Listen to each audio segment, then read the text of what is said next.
Greetings and welcome to Mount Olympus. I am Hercules Invictus, and today I'm proud to bring you Herculean Physique with Ryan Foley. Greetings and welcome, Ryan. How are you?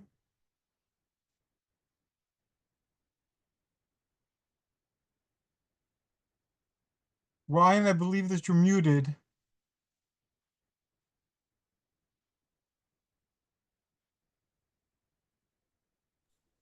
Okay, there we go. There we I'm go. good, sir. How are you? I'm doing fantastic, and I'm looking forward to all that you have to share today.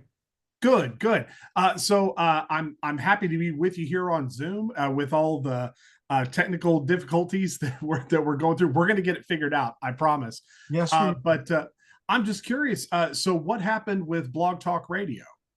It went out of business, I believe. They've been having problems. Part of the problems are due to glitches in their programming. Part of them were due to storms in the Atlantic because they're in England. They're set up. So Okay, storms in the Atlantic. I know they've been having a glitch with every time the time changes, it goes forward or backward. Uh, it doesn't the clock doesn't work, so I've had to skip those days. I learned after a while. But they informed me a few months ago that they were having like problems steadily, and they said that they'll understand if people don't want to give it a chance and want to like bail ship. And then they informed me more recently that they were going out of business and closing the doors uh, at January 31st, and they suggested that everybody take their content and archive it elsewhere. The way to do that, because you're wondering, is find your shows through the search and the on-demand site, and then just download them. okay. There's a download button. Boy, so how do you, because I mean, I know you do a lot of shows and not Yeah. just, the ones that we do here. So where do you pivot to? I don't quite know yet. I've been working on my plans for the first quarter of 2025, and now it looks like I'll have to start that 2 weeks early because it's happening way too often that we're ready to start a show and then the show never materializes because Block Talk Radio is having problems with their system. So I I'm see. everything to Zoom in the middle of the month rather than at the beginning of next month. Okay. Well, I mean, just in this little bit here that we've been talking, I think the audio is fantastic. I think it's superior to what they were established before with Yeah. using the cell phones and all that sort of stuff. I think it comes through a little bit clearer. Yeah, I believe so also. And they've added a lot of new features. They've added transcripts, they've added all sorts of things. The only problem with the Zoom is that I record into the cloud rather than recording directly onto my computer because it's easier to find things in the cloud, but the cloud space is very limited. Oh, okay. So right now I'm focusing on the Hercules and the space gods.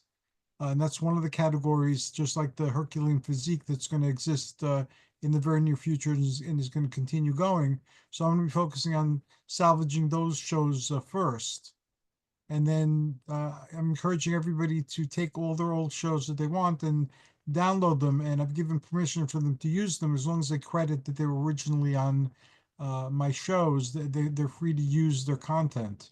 Oh, okay. That's good. That's good. No, that's smart. Well, hopefully, this is going to be an interesting new chapter for you. I'm sure you'll find a way to go through and master it all and make it all work the way it's supposed to.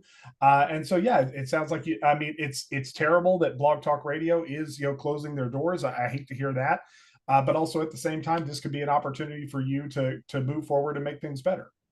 I'm hoping so, and I'm hoping to go beyond YouTube. YouTube is Oh, just okay. beginning. There are other places where we could put the shows.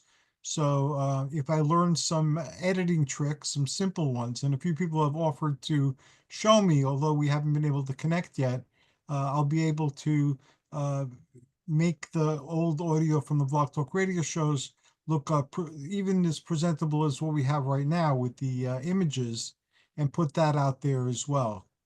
Good, good. Well, that sounds exciting. I think you're moving on to a wonderful new chapter. Thank you. I think so too. Hopefully, we'll successfully do that and transition into better spaces. Right. Well, so to get into our topic of conversation here tonight, it's it seems like every time I go through and we conclude a conversation with you, there's I don't want to use the word panic. That's not the right word. But it's always the question of, okay, well, what are we going to talk about next? I'm always looking for that next topic that we can go through and find. And then, so as I've said in the past, sometimes I find the topic of conversation. Sometimes those topics of conversation, they tend to find me. And so just I came across three things that I wanted to discuss before we get into the real heart of the gift giving topic. Is just some real world anecdotes that I came across within these last 4 weeks that I want to bring to people because I think they may understand where I'm coming from, and maybe they've experienced this themselves.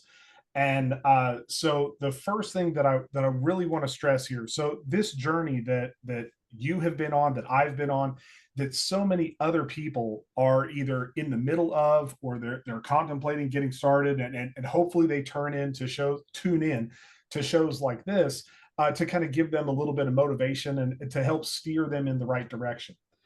And so, one of the first things that I wanted to talk about is I went in for my annual checkup at the first of the month, and everything is good.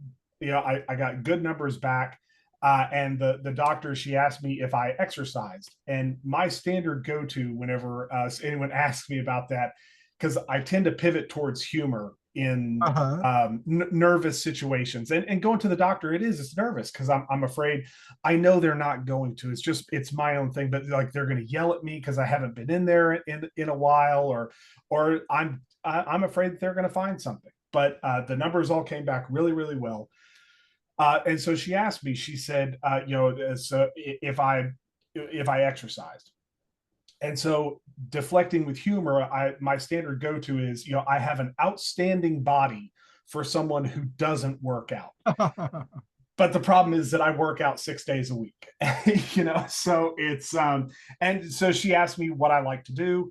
And I told her, 20 minutes of steady state cardio to get me warmed up, and then 40 minutes of resistance training 6 days a week. And I could tell that she was impressed by my answer, and she said that exercise is one of the best things that we can do for ourselves. Yes. And so I've screamed this from the mountaintops that we all need to exercise. I mean, how long have we been doing this show? Years. Years. It feels like, yeah.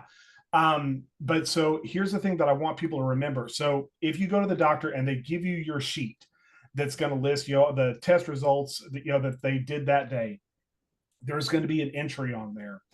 And I'm begging people. I wish my doctor didn't use it. I know some of them have quit using it, but some of them still throw it out there. But if you see on that general sheet that they give you, if you see a listing for BMI, which is body mass index, please disregard that metric, because I don't want people to see that metric and spiral out of control whenever they see this notation that says that you're obese. And mine did say that I was obese. But the important thing that I want people to remember is that they only calculate that through your height and your weight. Those are the only two factors that they take into account whenever they're registering that BMI. So there are full disclosure, cards on the table.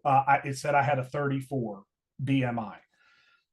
It does not take into account your muscle mass, but just because I'm above that level, that it says I'm obese.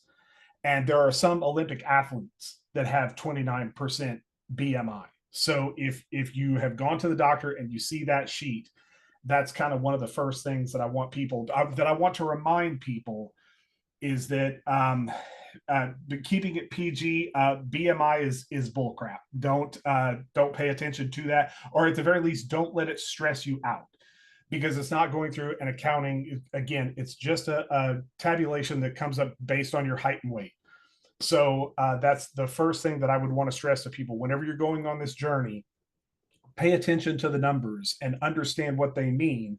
And so it's easy to look at that BMI number and panic and be like, oh my goodness, I've got to lose weight, or it's that's where I would just encourage everyone, slow down, pay attention to your muscle mass, and especially with athletes, be it amateur or professional, that number is not going to come across as accurate.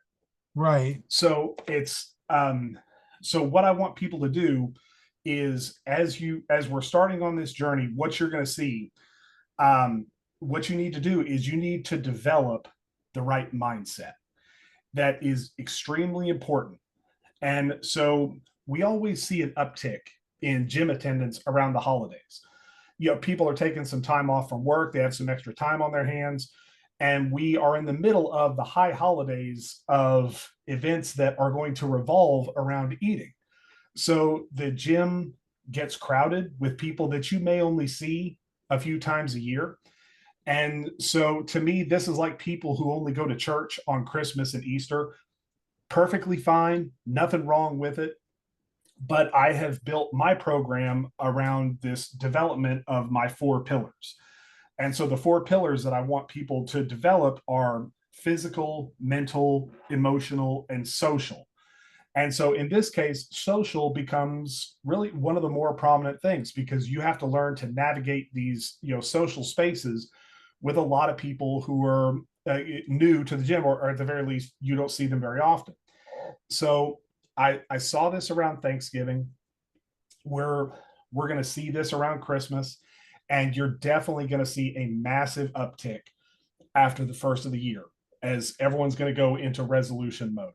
And this is not me knocking people with New Year's resolutions. Obviously, with just doing this show once a month, this is my last time to talk to an audience between now and then. And so I do want to highly encourage people to make a commitment to go through and improve themselves. You don't have to wait for the first of the year, but I understand the appeal of starting on January 1st. That 1-1 on the calendar, it has a nice ring to it. And admittedly, I'm going to use that day to get back under my strict calorie tracking with another round of weight loss is what I'm going to attempt to do. I've did it for about 3 months. Really started to strain on me there, where it was getting uncomfortable, and I wasn't enjoying myself nearly as much. So I've given myself some grace here in December, not necessarily to just eat whatever I want and go completely out of control, but I'm a little less strict. I'm not tracking my calories nearly as much, but so it's so I'm paying attention to it without really paying attention to it. And then after the first of the year, that's where I'll go through and I'll start getting strict again. Having done it once, now I kind of understand what it means to do it again. So it's not nearly as scary the second time around. But so for all these people that are coming into the gym, maybe they haven't been there for a while. So we need to develop empathy for those people. We need to be welcoming. We need to be encouraging, because there are some of these people who have overcome a tremendous fear to get back into that space where they're already uncomfortable. And if we go through and we make them feel welcome, then more than likely they're going to come back. And if your gym doesn't have enough members, it risks closing. So, we certainly want to help people out. We want to be encouraging. So That's what I like about what you do. I like that you make it easy and comfortable for newcomers to the gym to feel that they belong there, because very many people feel out of place. And there are unfortunately some people that will make fun of them and film them and put them on social media. That's been happening a lot. Yeah, and we could probably do a whole episode about how I don't like that in the least bit. And so I want to be encouraging to people, and sometimes it's even just it's a head nod. It's an acknowledgement of the hard work that the people have been putting in. But also at the same time, I don't want to go through and overstep my bounds. But so over Thanksgiving, I saw something, and I wasn't going to address it directly because I'm not that guy. But so if you'll indulge me, there's years ago, I worked in a grocery store, and on every Valentine's Day on February 14th, I would see these old men come stumbling in. Okay, so you're in a very small grocery store and you're looking for Valentine's gift, day of Valentine's in a grocery store. So you're already kind of you're a little bit of trouble to begin with. Right. And so I would see these old men, and they cluster all around the flowers, and they're picking out, what they're going to get. And you could tell some of them just weren't happy about the money that they were about to spend or whatnot. And now, for all I know, they could have been putting on airs. It's entirely possible. But I remember there was one guy who got a bouquet of flowers, looked at his fellow old man that was there, grumbling about everything, and he said, "Well, this ought to shut her up." Ooh. And yeah. And so I again, I didn't say anything, but I was like, man, that guy is doomed from the start. It's like you're getting those flowers for the wrong reason. And so I mentioned that story just to kind of to set up to here it is, something similar. And so again, it's over the Thanksgiving weekend, and so I'm seeing different people that, and even I'm there at a little bit of a different time. But I'm putting all my gear on in the communal area, and so there's these two ladies have come in, and one lady was just not happy to be there. Boy, you could tell it. And then she grumbled something like, "Well, let's get this over with." And so to me, she was in the same boat as that guy buying a gift for his wife. Just he was just doomed from the start because they were going in with the wrong attitude. Right. And so that mentality is not going to bring someone back to the gym after the holidays are over. And I mean, don't get me wrong, anger and hate are powerful motivators in the short term, but that only gets you so far.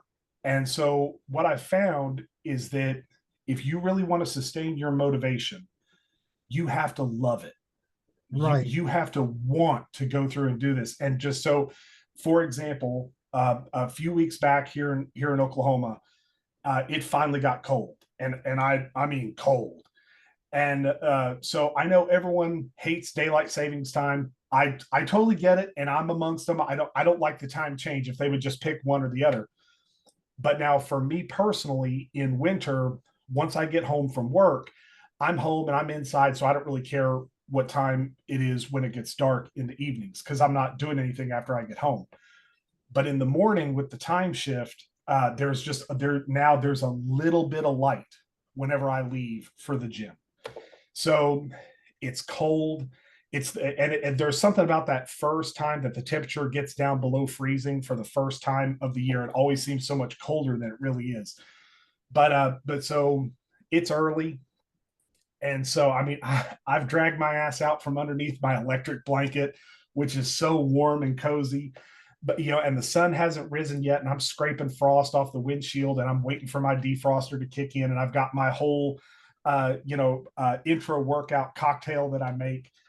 Um, and yes, so I've got all this stuff, and then I'm thinking, okay, well, so now I'm going to go and I'm going to torture myself for 60 minutes by picking up heavy things and setting them back down. I'm going to go through, I'm going to walk in place on an incline for a mile and get absolutely nowhere. And when you write that all out, yeah, I sound crazy, but yet Right. on the way to the gym, I was positively happy because I knew I was going to go put in that good work for my mind, for my body, for my emotional regulation, all of it. I mean, what we have chosen to do, we're building durability and we're building resiliency. And that's it. It's not an easy life to live. And that's where I go back to, there's that kernel of truth where people say, if it was easy, everyone would do it. It's easier to stay in bed. It's easier not to go to the gym every day. So I think, secretly deep down, you have to find a way to love it. And that's the only way that you can do it day after day after day. Because one of the things that I wish someone would have told me whenever I first got started, and this is something that you need to embrace, is that, and I'm going to say this, but then I'm going to justify what I'm saying. Training is extremely boring. And by that, what I mean is week after week, I do the same exercises. I eat the same thing day after day after day. But and yet I still love it. I still eat chicken by the pound, and I've never lost my, I've never, oh, I can't do chicken again. And so what all this has done by going through and getting up early in the morning and going through and getting my stuff done, um, it's made me unfragile. It's gone Uh-huh. through, it's made me durable. And no matter how much you plan, no matter how much you prepare and try to tilt things in your favor, things are going to go wrong in your life. And so there's no way to avoid it. So you go through, you take those hits, and you just have to be strong enough to keep moving forward. And so, I mean, that's the question you're going to ask yourself is, man, why do we keep doing these things? And so the reason why is because you're going to go to the doctor and they're going to come back and they're going to go, your numbers are great. It's not going to be a short term thing. This is a long game that we're on.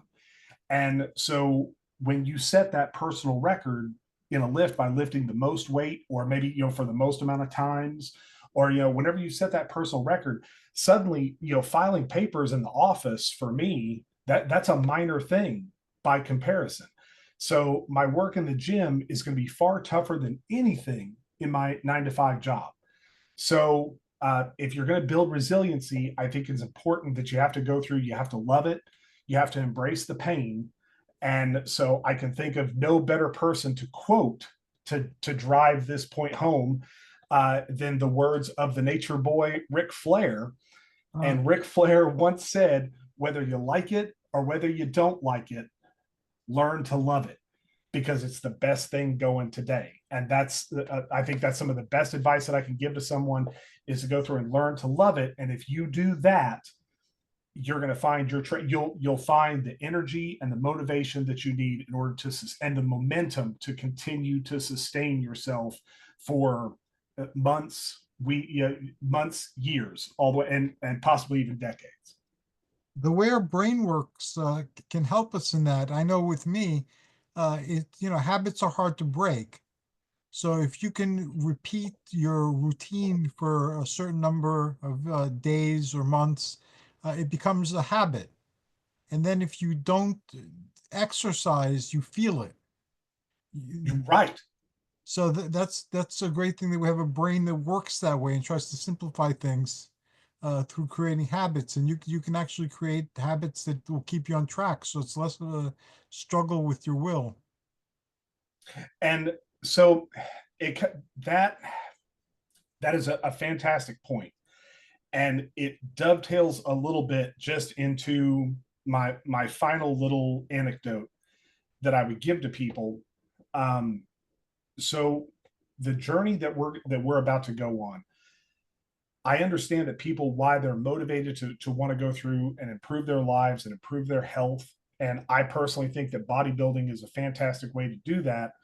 I love lifting weights. I love the science behind bodybuilding, and I like going through and targeting those different areas of my body to go through and develop what I hope is a well-rounded physique. And what I've said in the past, and I still believe this is true, is that you cannot buy a physique. Right. And so the important thing is you have to train for the body that you want, and then you have to eat for the body style that you want to develop. But for me personally, I'm not in competition with anyone. And my work in the gym is not intended for a competition. But on social media, I hear all the time about how every pro wrestler and all the actors in Hollywood, they're all on steroids. I personally don't believe that this is true. I'm sure there are some that maybe are, but they have a lifestyle that affords them the time to work out for hours a day while being coached by the best trainers and working with a nutritionist who's created a bespoke program for their goals. And I saw some behind the scenes stuff with Henry Cavill, who played Superman, and Geralt of Rivia, and just a fantastic guy. Um, But so he was talking about the difference between the training styles for Superman and then for his role in Mission Impossible. And so when he was training to be Superman, the whole goal was to look good in the suit. He didn't necessarily have to be tremendously, big and strong. He just needed to develop an aesthetic look. And then the difference is whenever he switched over to do Mission Impossible, he said Mission Impossible was so much harder than what he had to do for Superman, because what they were doing is they were training for stunt work. And there's a fantastic fight scene in Mission Impossible Fallout. It's a fight scene in a bathroom, and it's a couple of minutes on film, but they said it took them 2 weeks to Wow. film that entire choreography. And so when he's playing Geralt of Rivia in The Witcher, he has to swing that sword over and over and over again. So he does have to be physically strong because he has to hit the same mark over and over again. And if he misses, he can end up hurting a stunt double. So Right. it's a very different style of training that they're attempting to do based on what the needs are going to be for the film. But still, everyone assumes that that everyone's on steroids. I don't think that's the case, especially not with Henry Cavill. But I think one of the assumptions that people have is that when you take steroids, you just magically gain muscle. And that's not how they work. You still have to go through and lift these weights. You still have to work. Now, steroids do give you an unfair advantage, but for me, there's no reason for me to endanger my health to go through and take steroids. That, and I have a nightmarish aversion for needles, so there's no way that I could go through and take them. So everything that I've done, it's all completely natural. But the issue that I've been coming across here is that, man, whatever your brand name that you want to use, Ozempic, Wegovy, semaglutide, basically what it is. And all these brands are starting to take over. I can't log into Reddit without seeing an ad for Hims and how, yeah, we've got semaglutide, and, talk to your doctor. And so I was curious about how this works. And semaglutide basically is it's an appetite suppressant. And Okay. so people are they're eating less. And the more that I was reading into this, I was like, man, I'm really afraid that this stuff is going to end up being dangerous. And to do another movie reference, because I'm a big movie guy, all I kept thinking about was Jeff Goldblum in Jurassic Park, where he was talking about how the scientists, they wield this tremendous power like a kid that's found their dad's gun. And so what he's complaining about is that those people, it didn't require any discipline to attain it. And so again, when we go back and we're doing all this training, we're working really hard. And my fear is that there's going to be all these people that are using these jabs to lose weight, but they're not learning how to eat healthier. They're just eating less. And it requires, and maybe I'm wrong. And if I am, I will take back everything that I said. But to me, with these people that are taking these shots to go through and lose their weight, it doesn't require discipline for them to attain it. And I feel like that's a cheat. And so to me, these Wegovy and Ozempic, to me, it's like anti-steroids, because I mean, I've been overweight. Technically, I probably still am. And I know how hard it is to get that weight down. It's miserable. But whenever you do it, you feel like you've accomplished something. And then there's all these people that, they're getting their compliments and how much weight they've lost. And I fear that all it does is inflate their ego. And so if someone comes along and they lose a whole lot of weight, and if people, so let's just take like a random subject guy. Okay. So Jim comes along and Jim suddenly loses, 50 pounds over the course of a couple of months. And people come up to him and they say, "Hey, Jim, what was your secret? Oh, how did you lose all this weight?" And his reply was chemotherapy. People would be like, "Oh, they would feel terrible about that." And so I think whenever you work hard to achieve something, you develop respect for it. And at the very least, I feel like these people, they should be honest about it. I know this is kind of like my angry man rant right now, but again, it's going into the gym and painting back to the picture that we established before, to go through and to put in all this hard work. I think it's something to be proud of. I think it's, something that you have to work hard to achieve, so you respect it more. And as opposed to the people that are just getting the jab, I feel like there's going to be a real problem that's going to develop here within the next couple of years, because those same people, they're not going to have the same unfragile nature that the people are that are going through and putting in the hard work in the gym. That's a good point. I feel pretty much the same that I see them as cheats as well. I see vitamins as not so much cheats because it's food. And Right. basically, what you're doing is you're eating specific things to get a specific result, and nutrition is something that you can't live without.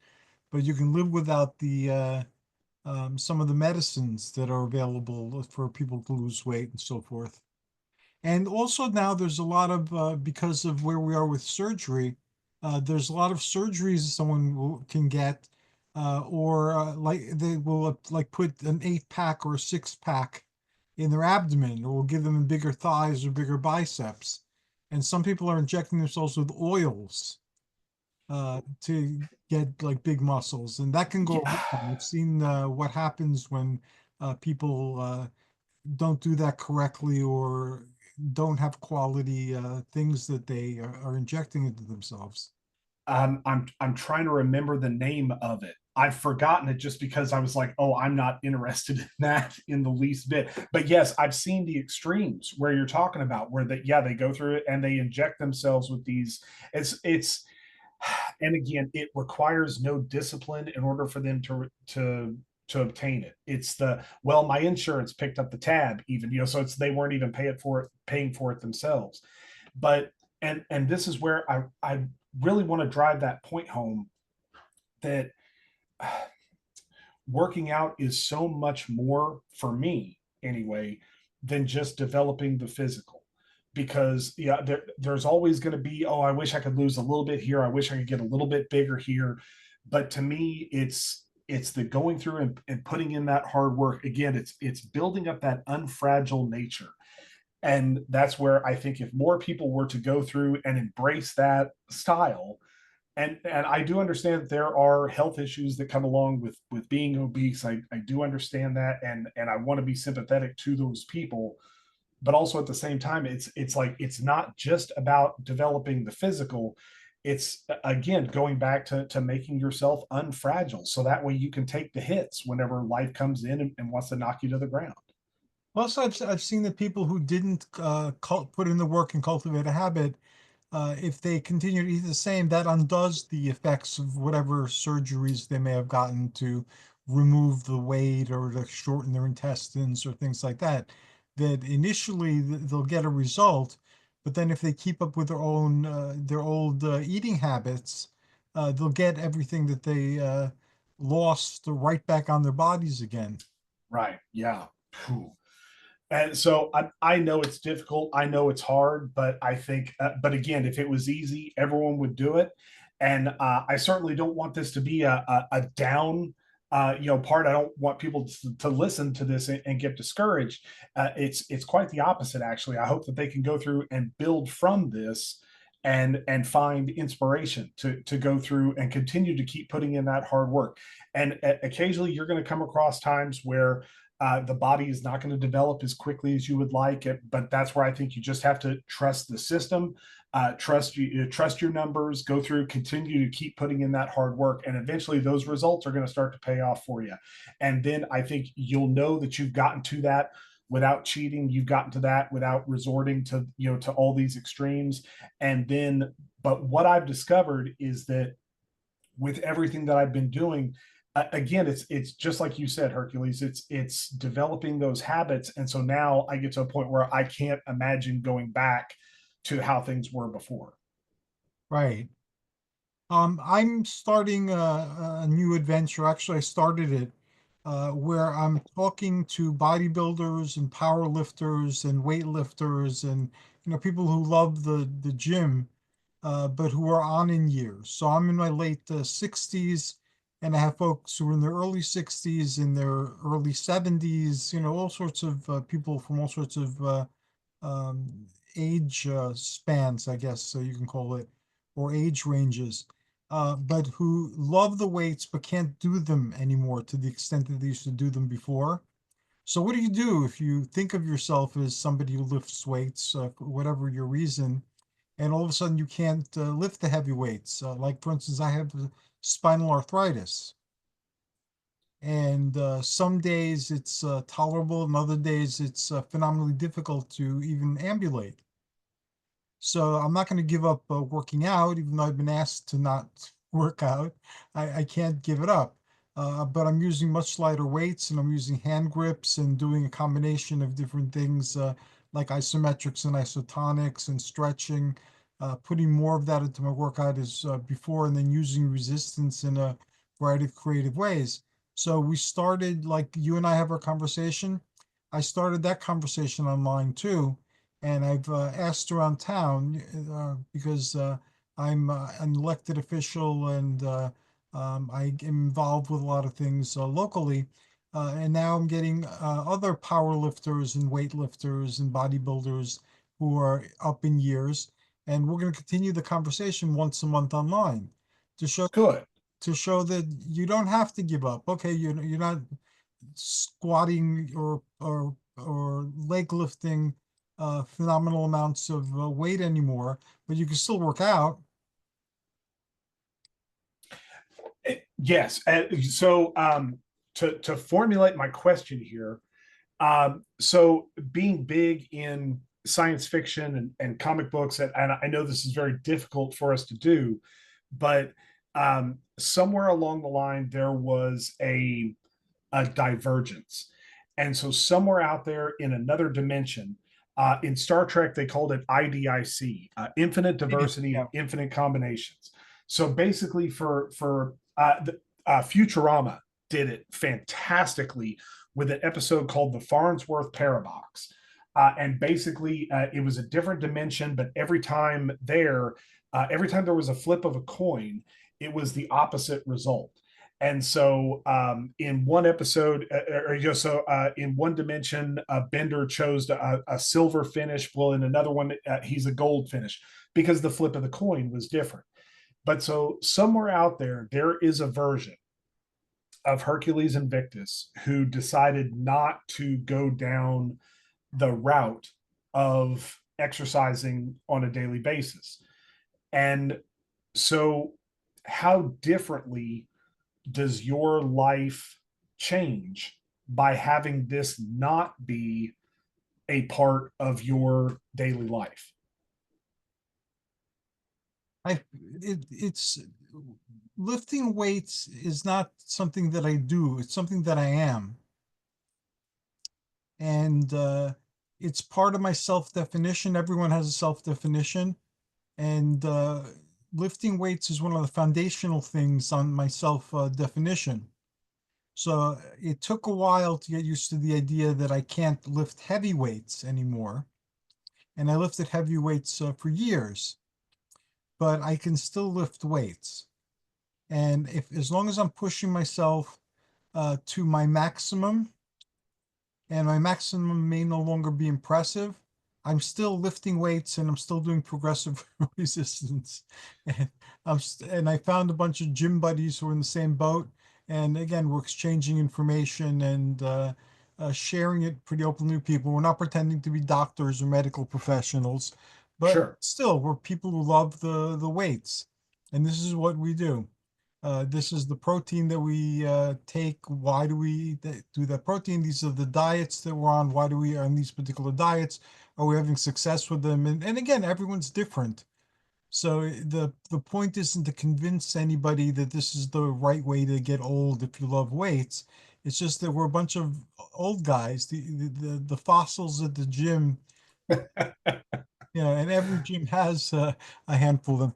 Oh, by the way, I was sharing with my wife a story that in my 30s, going to the gym, I realized something, and I told my gym partner for the day, we're spotting each other.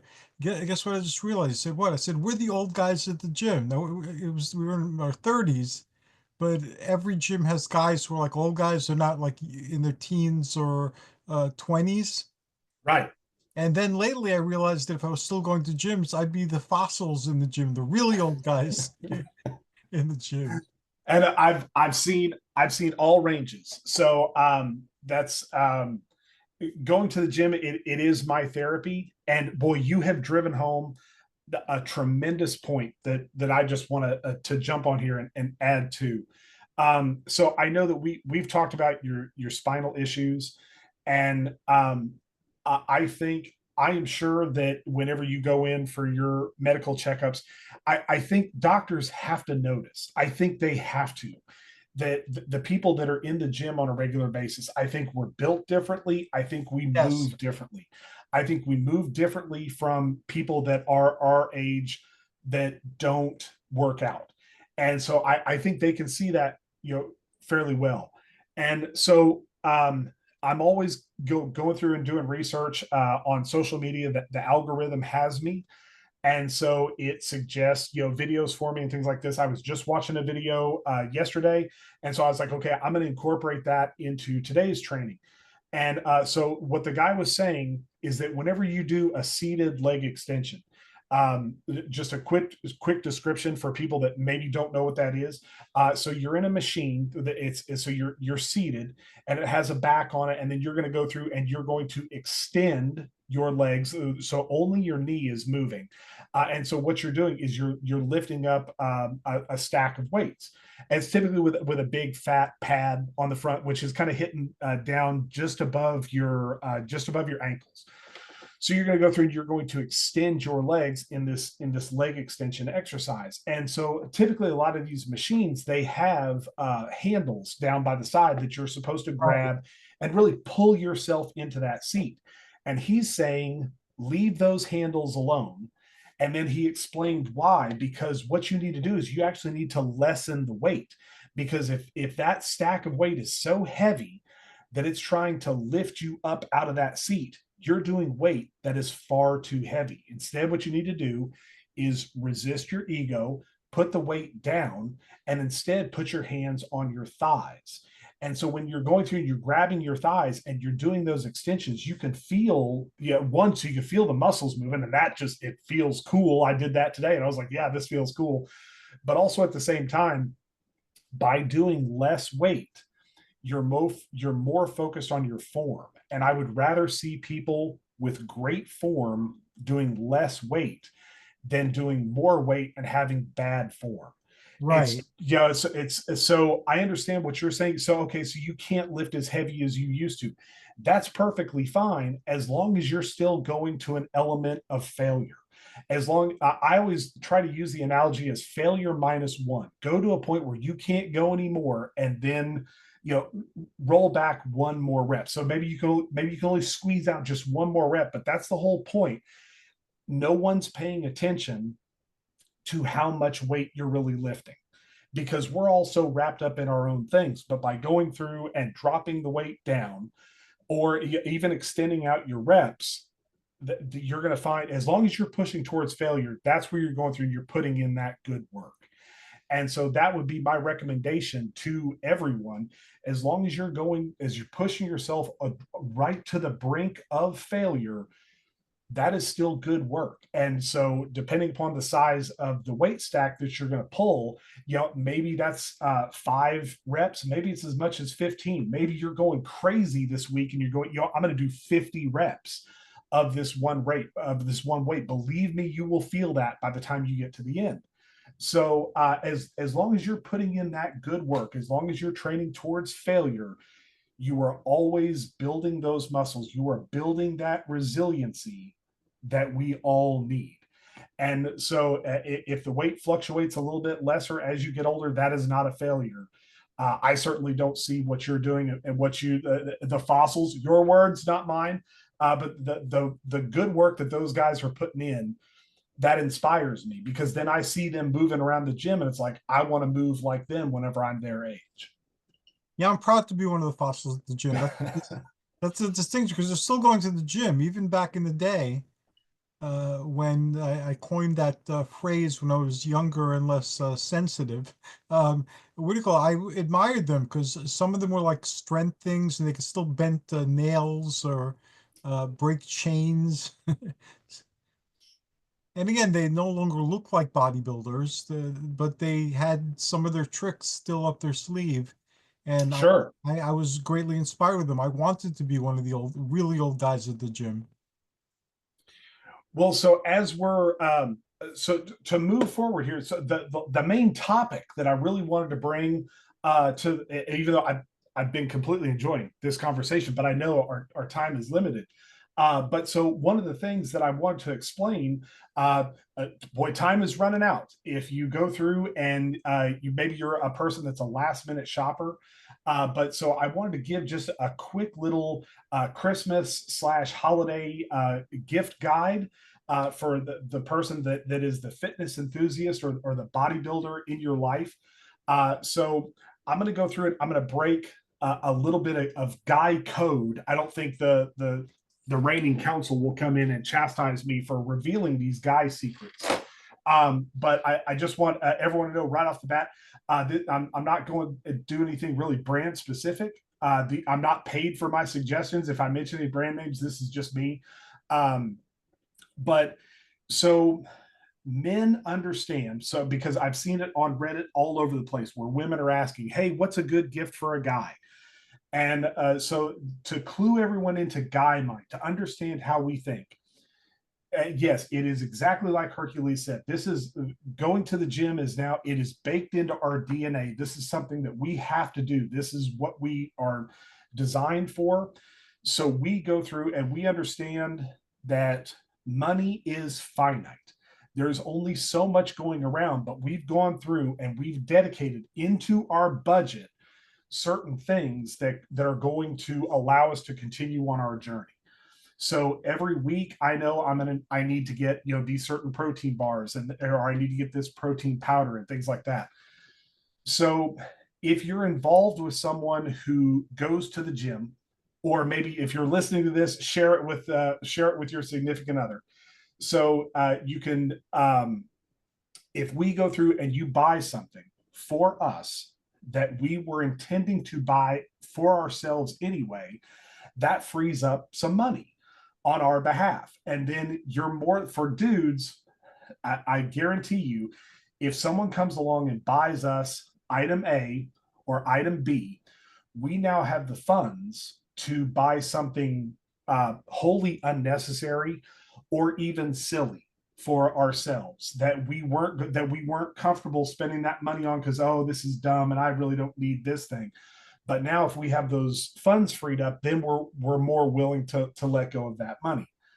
And what I've found is that with my own, when it comes to giving gifts for my kids or for my friends, suddenly I become the Sultan of Brunei. I'm just wheeling out gifts. Oh, and I don't consider the cost and all this sort of stuff.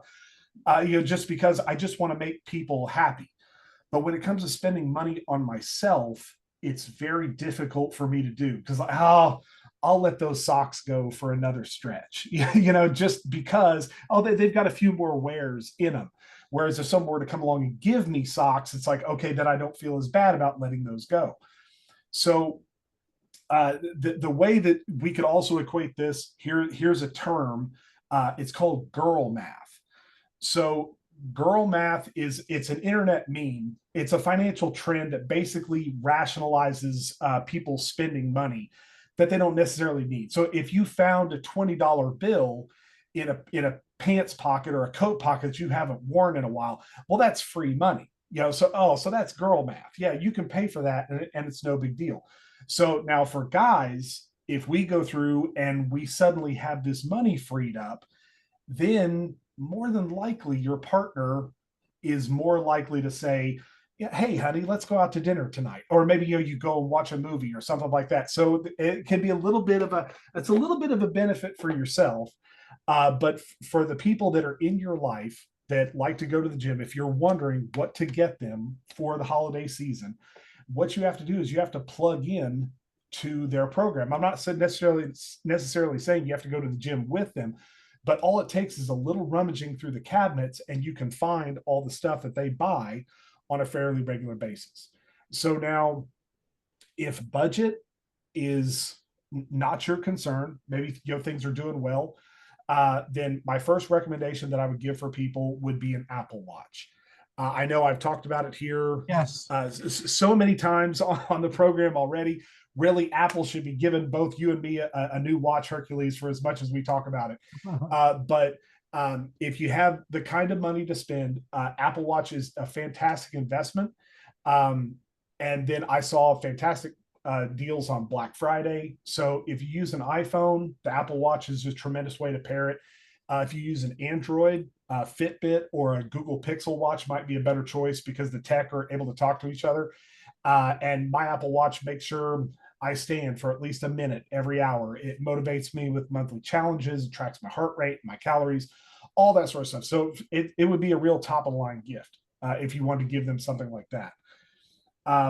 Gym fashion. I know we talked about this last month, but I'm a big advocate of looking good in the gym. This is not me peacocking to attract women or anything like that. I want to look nice whenever I'm going through. And I think because if you look nice, you perform nice. So if you want to go out and get them, then all you have to do is snoop through some drawers to find their sizes. A man or just a partner in general you can never have too many gym shirts or gym shorts. So by going through and figuring out some stuff for that, that's a fantastic gift. Here's one that's a little bit, I don't want to call it controversial, but so I wear gloves whenever I work out. I know some people want to go through it and make fun of people that go through and wear the gloves, but a lot of barbells and dumbbells, they feature what's called knurling. I think I'm pronouncing that correctly. It's spelled with a K, but I assume it's silent. But it's those little cross-hatching grooves that are rolled into the handles of, Yes. and they tear my hands up like there is no tomorrow. And so I wear gloves to try to prevent those calluses. I wear gloves and I still get calluses on my hands. So there's arguments for and against, but again, I'm not advocating lifting heavy. Some people will say that, oh, gloves are bad because you can't get as good a grip whenever you're lifting heavy. But again, I don't lift tremendously heavy, so that's not really an issue for me. But you can get your partner a good pair of gloves. If they wear them already, just get them the same brand. That's really the key. If they're already using them, just get them the same brand because they're going to go through, they're going to wear those things out. So the same goes for a good pair of headphones. As I've said in the past, people who train without headphones, they're training to avenge someone's death. They don't, they're in there, they're focused. But for me, music is an absolutely wonderful way to motivate me. Just figure out what type of headphone they want to do. But I would try to go as cheap as possible because, again, they're going to wear out, they're going to get damaged. And so I'd rather spend $30 every 4 months and buy 3 different sets of headphones than spend $90 on a single set that is and hope that it lasts for a year. So go cheap when you can. And I think that's fantastic. And so now, Hercules, you clued me into this in one of our sessions that we talked about, gym equipment. And so an absolutely fantastic place to look for this stuff is in Goodwill. Yes. Maybe this isn't the right season for garage sales, but Facebook Marketplace, all this sort of stuff. But yeah, finding gym equipment, you may be able to find it cheaper than you might think as opposed to buying it new. And we're not going to care. But then also, if you don't want to have your stuff all clumped up with a bunch of your racks and racks of barbells, they make the resistance bands, which are basically big giant rubber bands, which are fantastic. They have cloth resistance loops that you can use. And all those can be folded up and put away in a drawer. So then it's just a matter of going through and finding what works for, do they like the same kind of protein powder? Do they need, what supplements do they like to take? You talked about vitamins, so just going through and figuring out what vitamins they need. That could be an excellent addition, easy thing to throw in the stocking stuffer. And My wife so knows that she knows which protein powders I'm currently focusing on, and why, and she always makes sure I have more than enough protein powder because that is, consume a lot of sounds protein powder. so she's sounds like she's a good woman, just Oh, going she's through and taking care of you. phenomenal on so many different levels. And so the finally, what I would recommend to people, recovery. Oh my goodness, recovery is so important. So something that you may not be thinking about. Again, I saw them on Black Fridays. The therapeutic massage guns, if you can find those really cheap, those are absolutely fantastic. A foam roller, uh, or it's if you really want to go above and beyond, I would look into, more than likely you've probably got a massage parlor that's there somewhere in your town, and to go through and to gift them a 55-minute massage is going to that's going to put them over the moon, for that would end up being a fantastic Christmas gift. So I understand sometimes we're shifting into this era of digital services where people want to go through and they want to give time to things. I recently upgraded to YouTube Premium, which is absolutely fantastic because it gave me YouTube music with no ads. And so now I'm listening to all sorts of different music. Before I was doing podcasts, but now I'm really enjoying listening to music. So you're doing something like that for them. Netflix for them to watch whenever they're on the treadmill, something like that. Any sort of streaming service that they can do with their cardio. So if you go through and you help your partner out with any one of these gifts, I guarantee they'll be eternally grateful for you going through and helping them out, or helping them out with their journey. That is awesome advice, and we're running out of time, so it's an awesome place to end the show. I know that garage sales and Goodwill and Salvation Army and places like that, thrift stores, is an excellent place for gym equipment. When we were in Pennsylvania and we had like a huge basement, I converted to a gym, and I found a leg press machine. And again, these are disassembled in the store.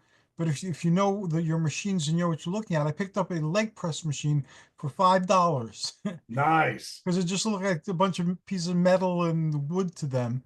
And also I got two universal machines that were like up to 350 pounds.